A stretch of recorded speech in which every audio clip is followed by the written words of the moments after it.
పశ్చిమ నియోజకవర్గంలో ఓట్ల నమోదు ప్రక్రియ 92% పూర్తి చేశామని ఎమ్మెల్యే గళ్ల మాధవి పేర్కొన్నారు. శ్రీనివాసరావుపేటలోని ఎమ్మెల్యే క్యాంప్ కార్యాలయంలో ఆమె మీడియాతో మాట్లాడారు. గత వారం క్రితం వరకు సర్ ప్రక్రియ అన్ని నియోజకవర్గాలతో పోలిస్తే వెనుకబడి ఉందన్నారు. ప్రధానంగా అర్బన్ ఏరియా కావడంతో ఓట్లు ట్రేడ్ కాలేదన్నారు. మైగ్రెయిన్స్ ఎక్కువగా ఉండడం, తమ పిల్లలు చదువుల కోసం వేరే ప్రాంతాలకు వెళ్లడం లాంటి కారణాల వలన ఎన్యూమరేషన్ కార్యక్రమంలో జాప్యం జరిగిందన్నారు. అందుకే ప్రతి వార్డులో బీఎల్ఓలు, బీఎల్ఏలతో సెంటర్లు ఏర్పాటు చేయడం వలన సర్ ప్రక్రియలో వేగం పుంజుకుందని గల్లామాధవి చెప్పారు. ఒక వారం క్రితం దాకా కూడా స్లోగా ఉందని చెప్పాలి. 68-70% దాకే అయిన పరిస్థితి కనపడింది. పార్లమెంట్ లెవెల్లో మిగతా అన్ని నియోజకవర్గాలతో పోలిస్తే గుంటూరు పశ్చిమ బాగా వెనకబడి ఉన్నది కనిపించింది.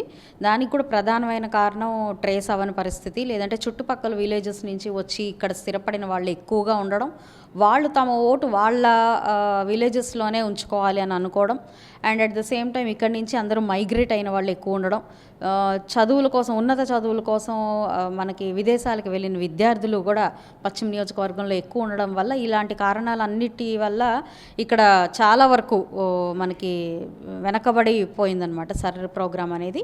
ఇప్పుడు మళ్ళీ అంటే ఏదైతే డెడికేటెడ్గా ప్రతి ఏరియాలో ప్రతి వార్డులో టెంట్లు వేసి బిఎల్ఓలు, బిఎల్ఏలు అందరూ డెడికేట్ అయ్యి, వాళ్ళు ఎక్కడైనా కొంతమంది చేయలేని పక్షంలో ఉన్నప్పుడు వాళ్ళకి అధిక సిబ్బందిని వాళ్ళకి సహాయానికి అందించి పూర్తిగా ప్రక్రియను ఫాస్టప్ చేసి ఈరోజు 92% సర్ రావడం జరిగింది.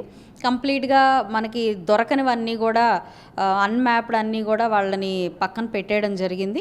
కాబట్టి ఏదేమైనా ముందుతో పోలిస్తే ఈరోజు నేటికి సర్ ప్రక్రియ చాలా సమర్థవంతంగానే జరిగింది.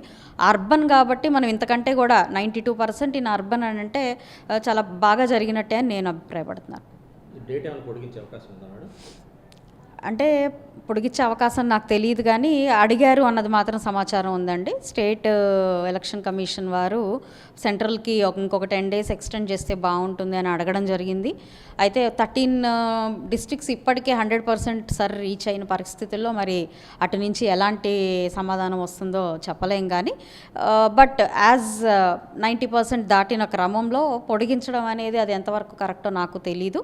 బట్ అవసరార్థం దానికి కొన్ని స్టేట్స్లో నిజంగానే, కొన్ని డిస్ట్రిక్ట్స్లో నిజంగానే వెనకబడి ఉంటే మాత్రం వాళ్ళకి అవసరమే అయి ఉండొచ్చేమో, కానీ అందరికీ ఇప్పుడు పొడిగించే టైం అవసరం లేదన్నది నా